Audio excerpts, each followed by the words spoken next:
up to the Torn Corporation's Hunger for Violence Extravaganza! Tonight, we're gonna watch the Vault Hunter take on the Ravenous Wattle Gobbler!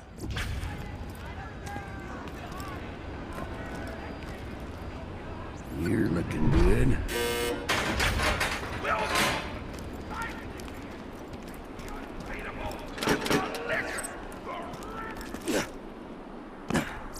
Please insert any donated organs into the receptacle below.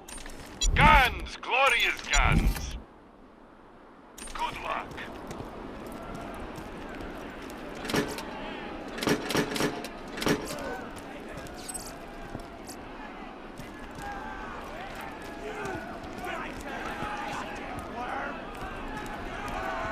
But first, I'm interviewing the only Torn contestant to survive a showdown with the Gobbler! Question time!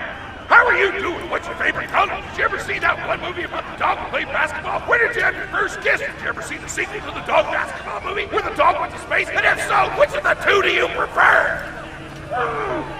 Awesome! Another question. How do you feel about my facial hair? Thank you! How do you feel about the Vault Hunter's chances against the Ravenous Wattle Gobbler? Will they win? Will they die? Your thoughts! You don't sound confident! Further questions! Who is the most attractive person on Pandora? That's an awful thing to say! Ellie's like a 10! Try expanding your definition of beauty, you chump! No! I'm done talking to you! Your grasp on body politics is lacking at best! Oh, looks like we're out of time! We'll be right back after a word from our sponsor! Hey! Get over here so I can whisper some things to you in secret!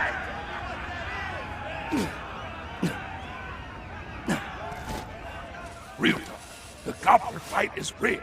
The Torn Board of Directors made the Gobbler unbeatable, so it'd eat all the contestants and get us a bunch of hits on the EchoNet. But I don't want you to die, cause you're cool, and oh crap, I'm not whispering anymore, my bad! You gotta get into the kitchen, kill everybody, and poison the Gobbler's food.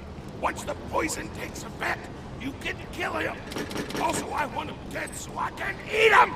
He looks delicious!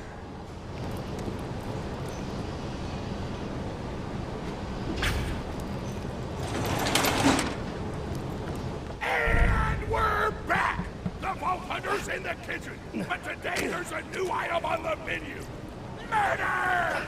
Vault Hunter, kill the chef!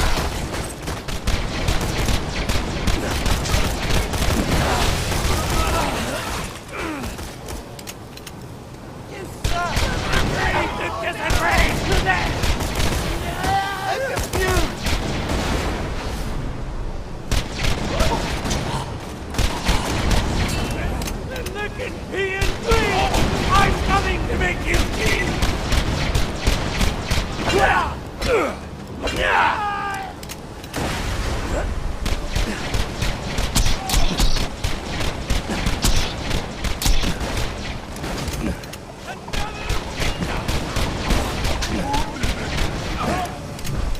Anton Smith here, president of the Torn Corporation. You'd do well to ignore Torg's instructions if you wish to stay alive. With the chefs dead, we can prepare our own meal for the Gobbler! Get to the freezer!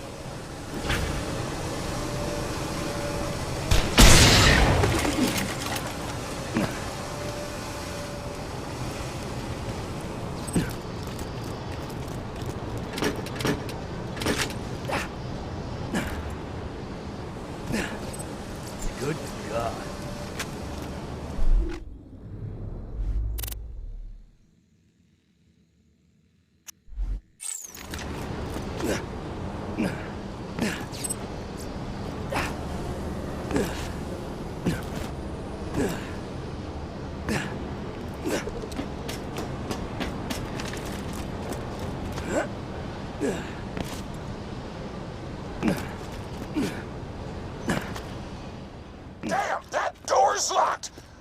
me activate my remote lockpicking program.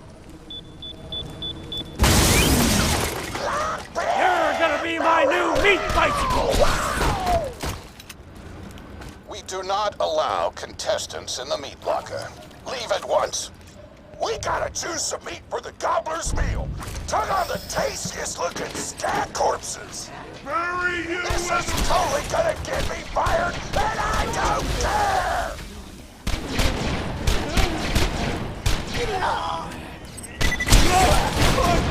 You understood!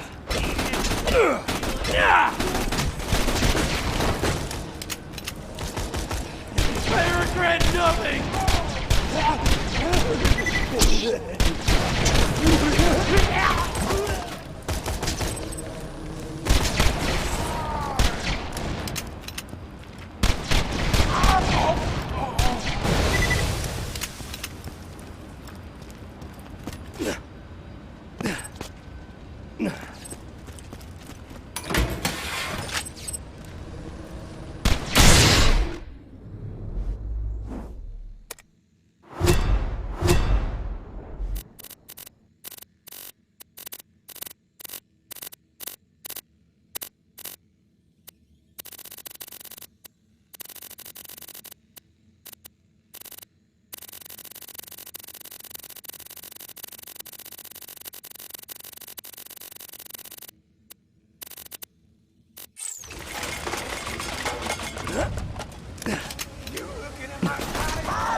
I don't know what you're planning, but I don't like it. Tributes, get the Vault Hunter out of my kitchen. See ya, bro! Hot diggity! Those dudes didn't stand a chance! You almost feel bad now to grind up the meat! Get to the kitchen! Torg, as president, I demand to know why the hell the Vault Hunter is running around backstage. Just trying to mix things up! Your job is not to mix things up. Your job is to flex your muscles and do air guitar solos, idiot. Words can hurt!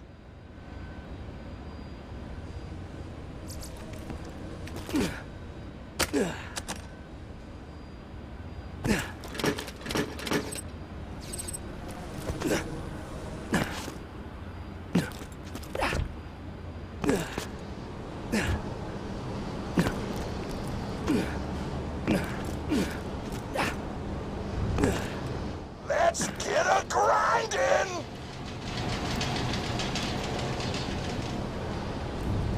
Grind, grinder!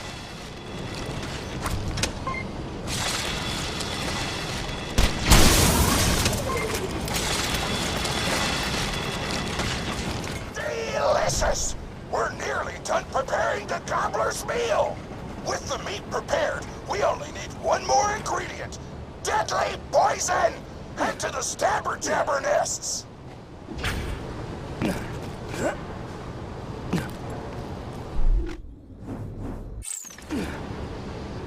I ran out of explosives, so I'm actually going to open this door remotely without blowing it up!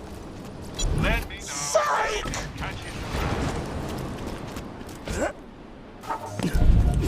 You know you're following an idiot, yes? Torg created his explosive gun tech, then sold it to us for $12 and a high five. We kept him on purely for PR reasons. But you've both outlived your usefulness. Tribute, kill.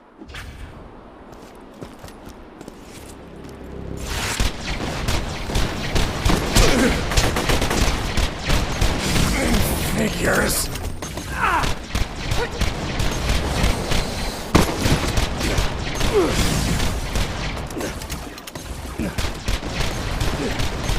I don't need shield. Cool story, bro.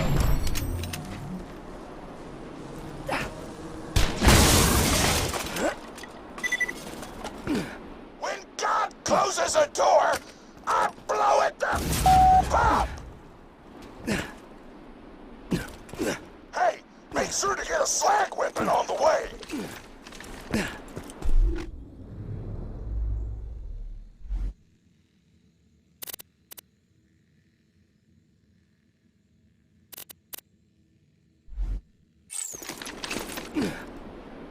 Smack the jabber nest to wake him up. All right, now slide the jabber. Kill it before the slag wears off.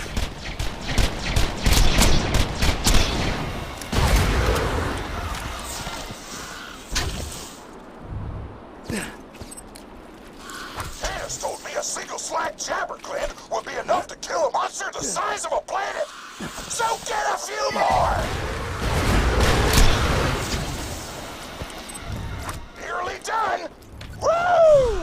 You got all the glands. Now pop them into the Gobbler's dinner and you'll be ready to fight them. Why do you insist on being a moron, Torg? This is why you lost a controlling share of your own company. I knew I should have killed you when I had the chance.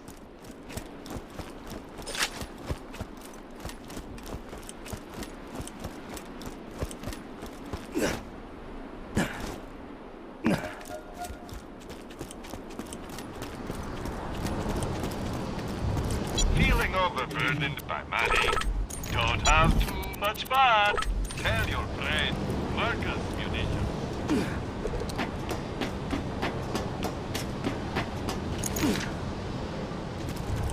Now add the poison glands to the marination vat. Hit that button to marinate the out of that meal.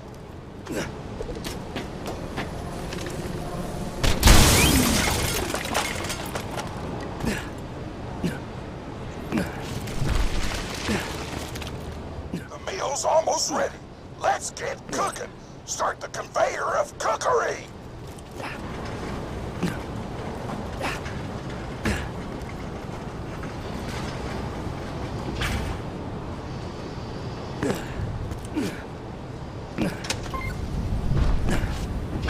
That's it. You've gone off script one too many times, Torg. Today's meal is canceled. Chefs, shut down that oven.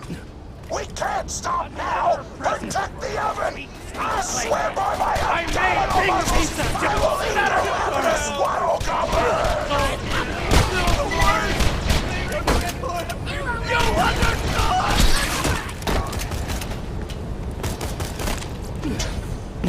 The chefs want to shut off the oven. Stop them from doing so!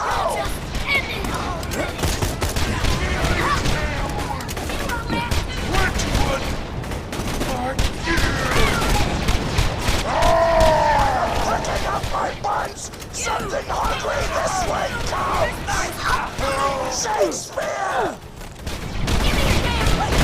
Now you be careful, honey. Sometimes, my girl. By the pricking of my buns, something hungry this way comes! Shakespeare!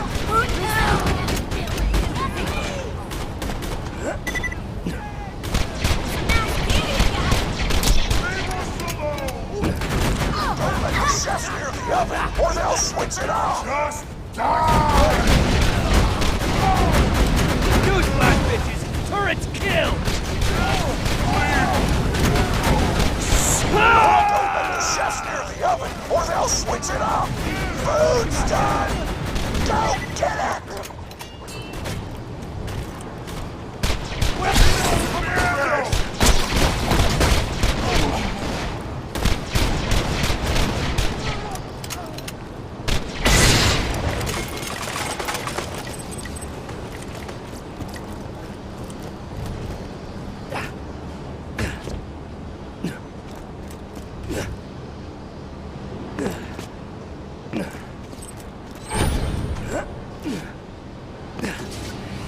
My taste buds are aflame with the power of 1,000 nuclear bombs! My mouth is watering so much you could drown a small village in my cheeks! The taste apocalypse is upon us!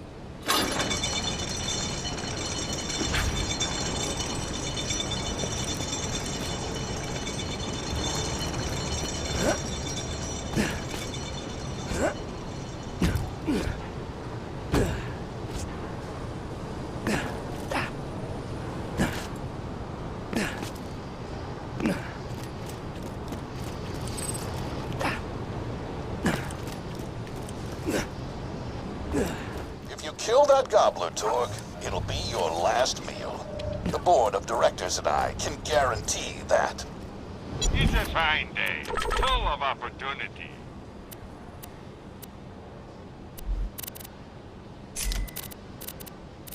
Goodbye, friend. If you shop anywhere else, time to kill.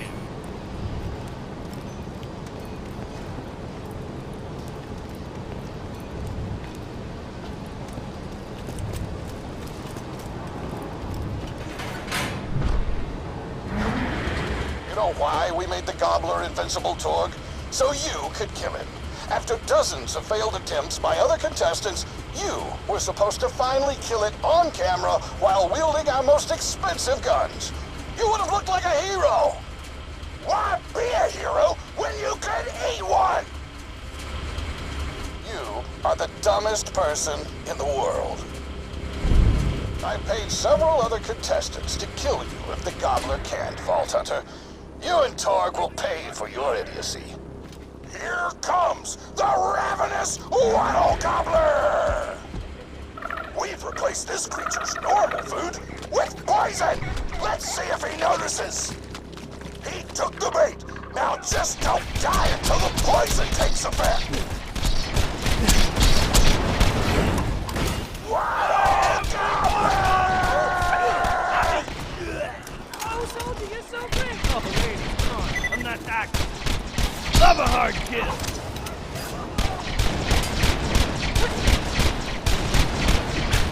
No, you idiotic mercs! Don't shoot the gobbler! Shoot the Vault Hunter!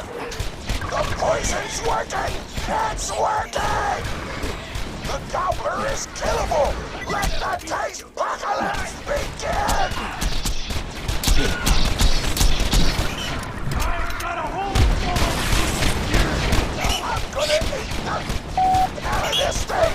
This is your last chance to not be involved, off, or you're... You just disobeyed a direct order from your president, Torg. You're dead.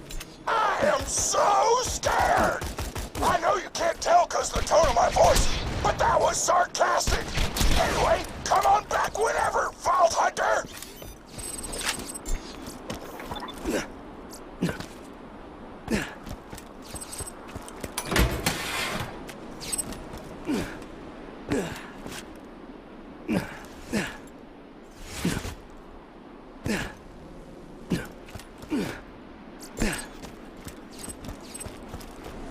Awesome.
Rồi nè.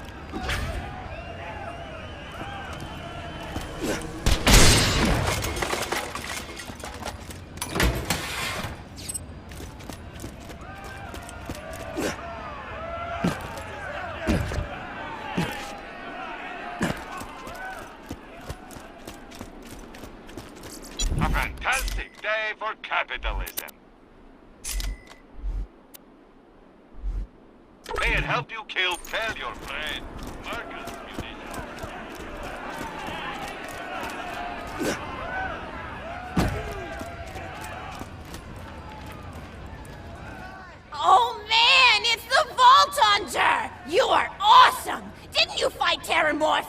fought a big creature like that once. He was a big whale squid with 100 tentacles. You ever thought anything with tentacles? Oh, of course you have. Terramorphous had tentacles, how silly of me. Now, where was I? I am so sorry. All right, the whale creature. His name was Blowhole the Apocalypse. I called him the Apocalypse for short. And he attacked my hometown of Tsunami's Edge when I was but a little girl. You ever been to Tsunami's Edge? Great town, nice beaches, great food, and the cost of living is just so low. Even being a single grandmother and working part-time at a skag meat processing factory, I was still able to provide for little Mr. Torg. We may not have been able to afford the finer things in life, like food, but we got by. After all, Mr. Torg and I didn't have anything but one another after that horrible gas leak blew up the iridium mine, killing my son and his lovely wife. From that day onward, my little Mr. Torg vowed to conquer explosions themselves in an effort to avenge his fallen parents, and... oh man, I've forgotten what I was talking about. Where was... oh right, the Blowhole the Apocalypse! So anyway, I was wrestling Blowhole to the ground, and I had my bicep curled around his blueberry throat. Blueberry? Sorry, I meant to say blubbery. I've got blueberries on the brain, I guess. I grow them in my backyard. Mr. Torg helped me plant them. Thanks again for that, grandson. I love you, Grandma! Anyway, I have my bicep around his blubbery throat, and Mr. Torg starts crying because he really likes whale squids, and he doesn't want to see me hurt one. They are the princes of the ocean! So I let the whale go after giving it a punch in the eyeball so he'll remember me, and it swam away into the ocean. And then I had Mr. Torg drive me to the ice cream parlor. He got me Rocky Road, because Rocky Road's my favorite. I'm extremely partial to the way the marshmallows act like little landmines of flavor amidst the battleground of chocolate. What's your favorite flavor of ice cream? Is it pistachio? I bet it's pistachio. Oh, that reminds me! You'll never guess who I saw today! Pistachio the Amazing! He's a magician who studied under Crazy Earl, so he's got that weird mustache, you know, but I saw him make a rack hive disappear. A whole rack hive! I said to Mr. Torg, Mr. Torg, wasn't that amazing? And he said, yes, it was, Grandma. Didn't you say that high five? You remember saying that? I remember, Grandma! And we stood in line afterward and got his autograph, and I thought I had it somewhere around here, but it's probably in the attic. I really ought to go up there and clean it out one of these days. I have so many little keepsakes up there. You're paying attention, right? Say, what's my favorite flavor of ice cream? Oh, so you are listening. How wonderful. You're an even better listener than my old pet rack, Beasto. Beasto was such a sweetie. You ever had a pet rack? If you can tame them, they are the sweetest pet you'll ever have. He used to just sit on my shoulder and bite chunks of flesh out of my neck to pass the time. I still remember the way he used to tweet. He went, tweet, tweet. It was so cute. I had a conversation with him once. I said, Mr. Beasto. He liked being called Mr. Beasto. It made him feel like an aristocrat. I said, Mr. Beasto, you're looking very cute today. And he said, oh, thank you, that's so nice. Or he tweeted in a way that made me know that's how he felt. And then he lowered his little head like he was taking a bow. It was adorable. Beasto was my third pet rack. First I had Woody. He got hit by a train. Then I had Anita. She got shot up trying to take vengeance on the train that killed Woody. And then I found Beasto making little poops on the windmill outside our house. After Mr. Torg and I wrestled her to the ground, I did a flying pile driver off a nearby tower tree, got him straight in the spine and brought him down. We brought him in and fed him some skag steaks until he decided he loved us. I still miss Beasto sometimes. He just died of old age. Racks don't live much longer than a few years, but I treasured the time we had together. Oh, poor Mr. Torg. When Beasto died, he cried for a week. The kids made fun of him at school, but I told him not to pay them any mind. Being in touch with your emotions is not a character flaw! That's right, High Five. Is something wrong? You look confused, Vault Hunter. Oh, you probably haven't heard anyone call Mr. Torg High Five before.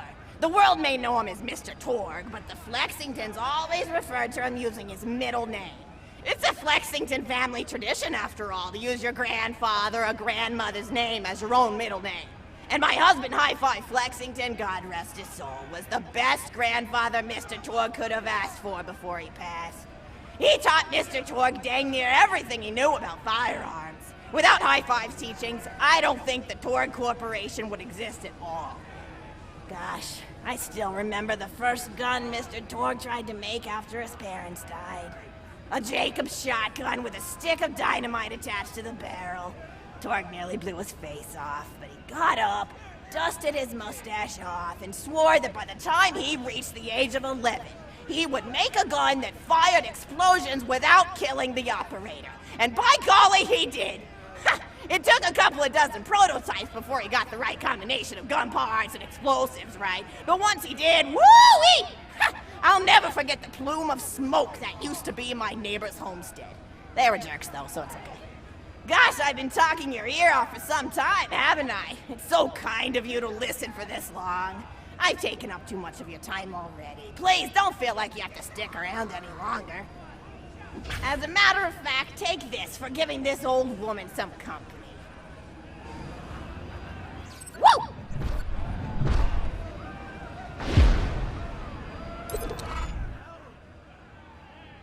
You're even more attractive than Mr. Torg said you were.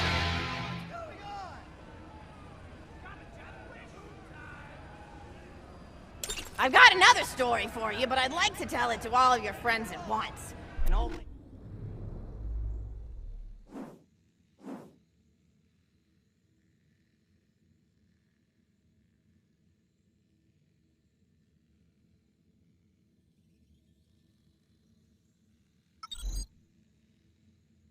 like me has to save her voice, you know. Oh, you still want to talk with me? How incredibly sweet of you. Say, you'll never guess who I saw today. Captain Scarlet. She was robbing my retirement home with a few other brigands, and I recognized her from her wanted poster, and I said, "Oh, hey, you fought the Vault Hunter, didn't you?" And she bowed all elegantly and said something like, "Indeed I did, madam," and said that you were really good at fighting, and that you beat her fair and square. She didn't seem to harbor much of a grudge about it. Nice girl. You should think about meeting up with her again if you're not shacked up with anybody, you know? I mean, of course, you probably are. Gorgeous hunk of a vault hunter like you. I bet you're beating away suitors left and right. Look, you're blushing. Oh, I could just eat you up. Mr. Torg was so scared of trying to get a date for such a long time. He used to go to parties in high school and just stand in the back without talking to anybody. I am an introvert! I tried to tell him, I said, don't worry about chasing love. If you chase your dreams, then love will follow. See, that's the thing people don't get. You watch Echo films and they're just awful. They teach you that the only way to be with someone is just to pursue them over and over until they decide they like you. In reality, you know when you like someone almost immediately. You can't really convince somebody to fall in love with you. You just look like a stalker. But if you do things that you're interested in, like making guns that explode or killing mercenaries, then people will see that confidence and skill you have and they'll be attracted to it. But there's always a fine line between that kind of confidence and narcissism, you know? There's nothing worse than somebody who wants to be famous. I remember when Mr. Torg first sold his weapons tech to that board of directors, he was pretty egocentric for a while. Taking pictures of himself and posting them to the EchoNet all the time. Trying to hobnob with every celebrity that used his weapons. Blow their own He came back home one day with a supermodel under each arm, and I said, "Mr. Torg, what are you doing? You've lost sight of who you are. It's been weeks since you actually created a new gun," I said. And it was true. He'd been more obsessed with being well known for doing something great than with actually doing something great. It was a dark point in my life. Thankfully, High Five listened to me and got to work on what would eventually become the Kerblaster. You a fan of the Kerblaster? That was always my favorite. That and the Flacker, which I know a lot of people hate. But there's more to combat than just brute efficiency in this old lady's eyes. Style counts for something. And there's nothing quite like filling the air with tiny little explosions. It's like a fireworks show, except the deaths aren't as sad and unexpected. Actually, that reminds me, now that you're here, I wanted to throw some ideas at you for feedback. I'm a playwright in my spare time, and I'm trying to write a story about an up-and-coming tournament fighter who tries to find love in a gladiatorial arena. And I figure you've got a lot of experience, so your feedback could really be valuable. So the play is called Broken Hearts and Broken Necks. Scene 1. Fade in on an arena just after a battle. Body parts litter the stage. A lone warrior stands in the middle of the stage, a spotlight illuminating her blood-stained armor. She stands, holding her sword triumphantly aloft. Valkyrie. Is there no warrior who can challenge me? Must I be destined to spend my life as the strongest, the bravest, the most invincible warrior this galaxy has seen?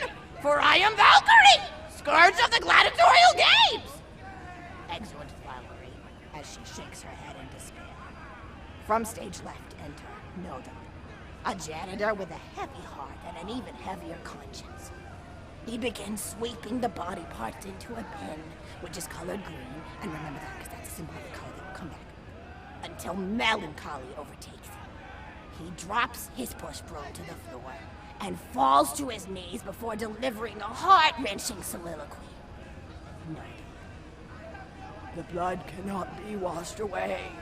Not before and not now.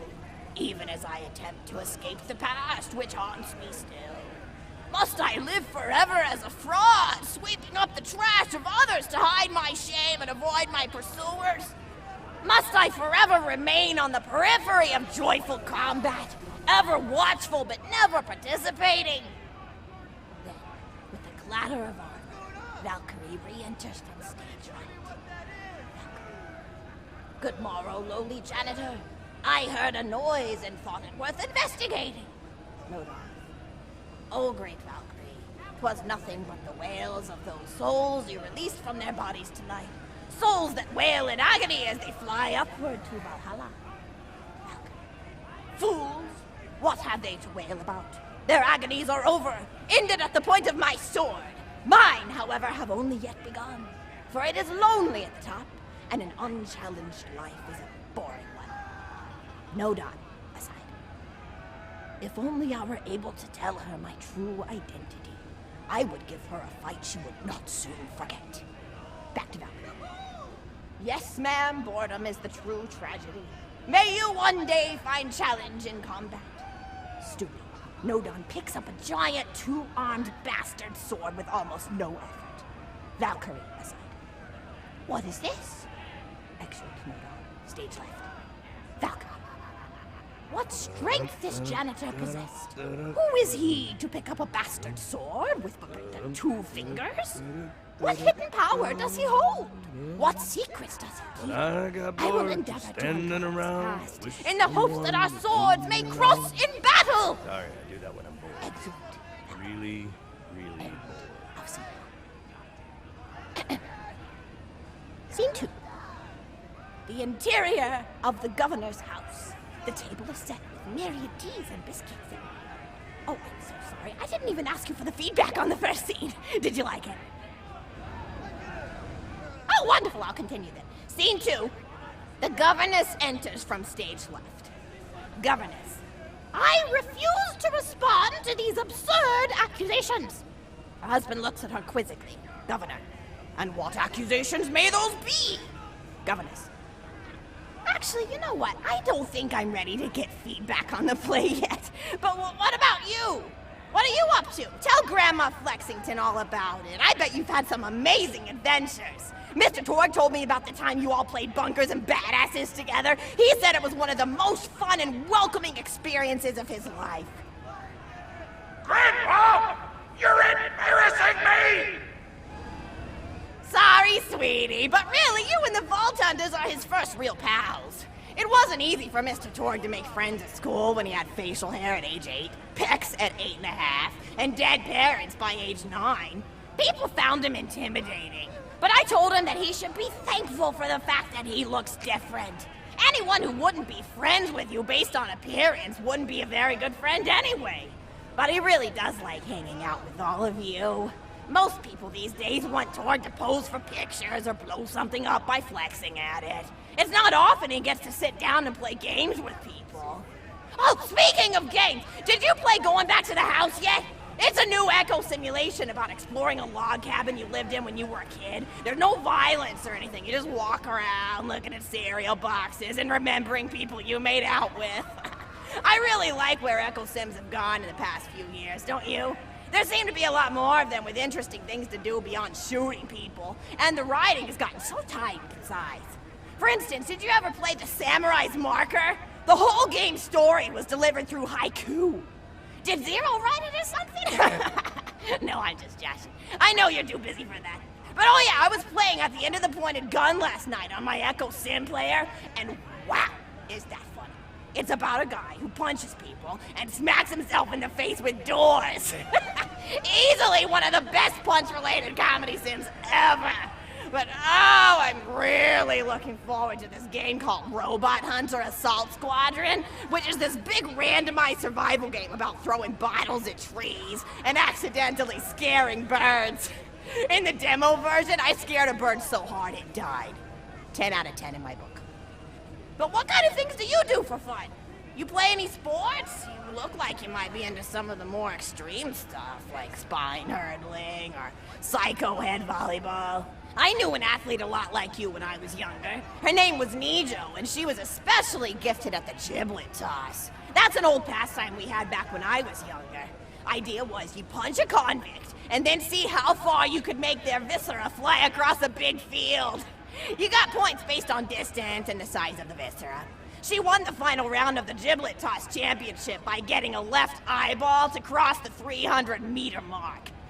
They said she was juicing with iridium, but I think they were just angry that she dethroned the reigning champ, misogynistic Jeff.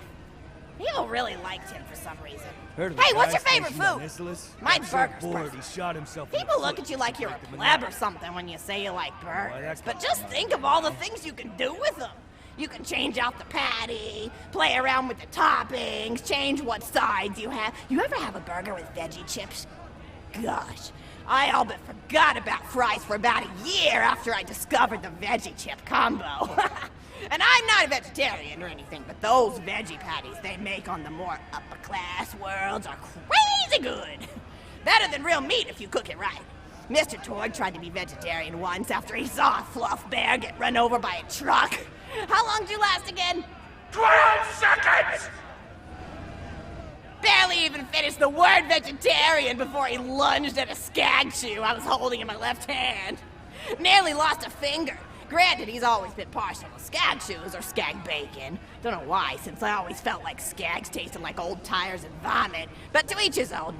Taste is a funny thing. People say your taste buds get more refined as time goes on, but they actually get worse and worse. So when Mr. Torg used to refuse vegetables as a kid, it's because he was actually tasting how awful they were. When we old folks eat vegetables, we're only okay with it because we can't taste all the gross vitamins and stuff. Granted, vitamins are what have kept me going for as long as I've been going. You get enough B12 in your system and you can headbutt a freight train without so much as a bruise. That reminds me, I need to get my pills ready for the rest of the week. I have one of those little metal containers split into different sections for each day. It's really helpful. And the sides are sharp enough that I can use it to ward off burglars if I need to. What else do I have to do this week? Probably head to the bazaar, pick up some frozen spider and flanks. Gotta bring my coat though, because it gets kind of chilly in the freezer section. What else do I need? I need Schwartzman's candy drops. Gosh, those are delicious. They're so smooth and sweet. Just thinking about them, I could go for one right now, couldn't you? Do you think you could go find me one?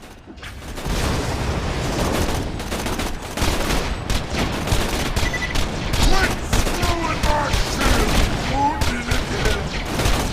Great!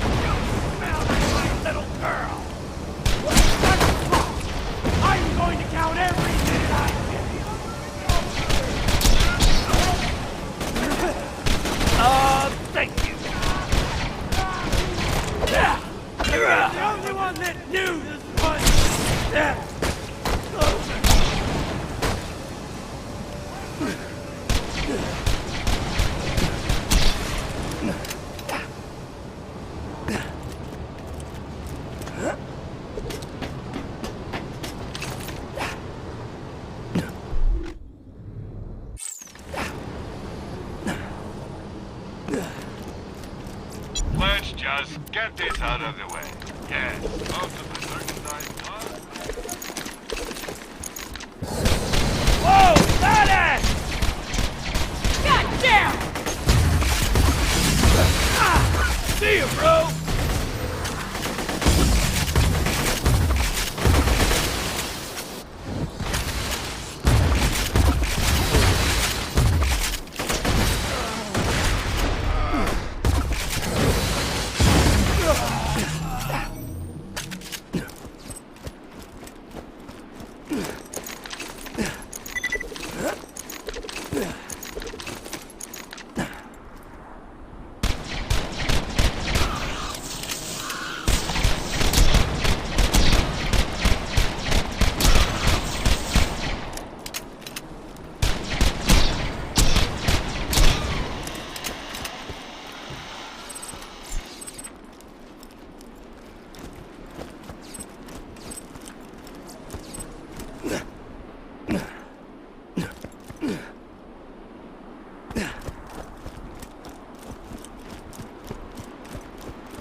Candy drop? Grab it for me, will ya? Oh, I can taste it already. Look out! Hey, stand in front of this!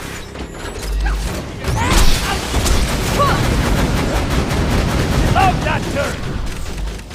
Oh, wonderful! Bring it back here and I'll finish my story.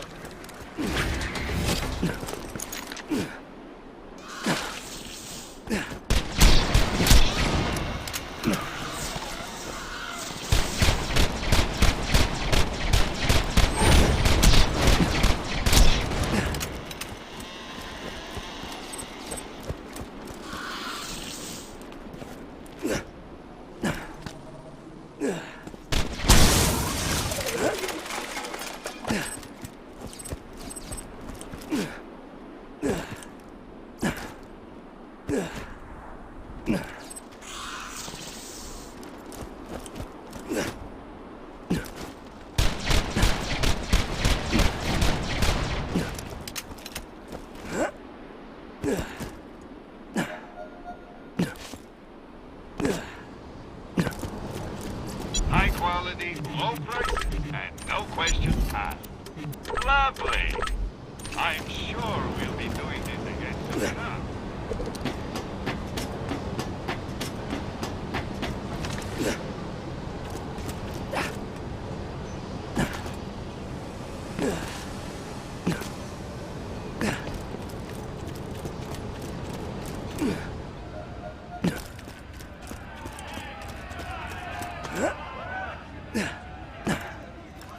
Thank you so much! I'll eat this later while sitting by the fireplace telling Mr. Torg stories of days gone by. There's just nothing like a good roaring fireplace, is there? Something healing and safe. Maybe that's why our family likes explosions so much. They're basically just big fireplaces. Every explosion feels just like coming home. Oh, maybe that'd be a good slogan for the Torg Corporation. Don't you think? High five? Oh, don't be silly. It's a wonderful slogan and you know it. I used to come up with slogans for a living when I was in my teens. I came up with the jingle for Professor Gunsight's Can't Miss Scopes. How'd it go again? Oh yeah! If you try to shoot but you miss a lot, then give Professor Gunsight Scopes a shot.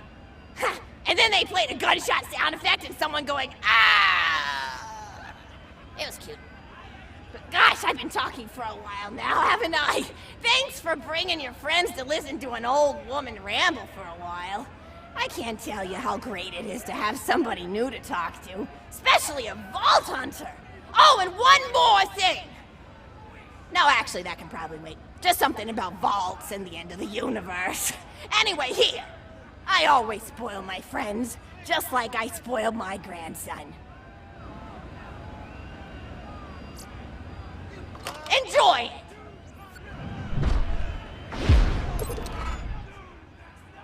Conversation! Ow!